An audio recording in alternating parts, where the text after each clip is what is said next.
ঘরের বউয়েরা নাকি ধোয়া তুলসী পাতা নয়।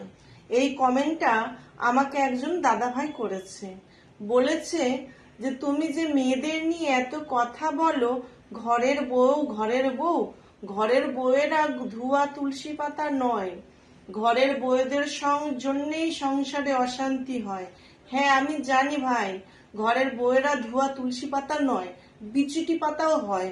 কিন্তু বিচুটি পাতাটা কেন হয় সেটা কি কখনো ভেবে দেখেছো? পরের বাড়ি থেকে একটা বউ হয়ে আসছে তোমাদের বাড়ি, তোমাদের বাড়িতে এসেই সে এমনি এমনি বিচুটি পাতা হয়ে যায়নি, সে সুন্দর ধোয়া তুলসী পাতায় থাকে। তাকে এতটাই যত্ন আদর দিয়ে ভালোবাসা দিয়ে তোমরা সব ভরিয়ে তুলো না, কি বলবো।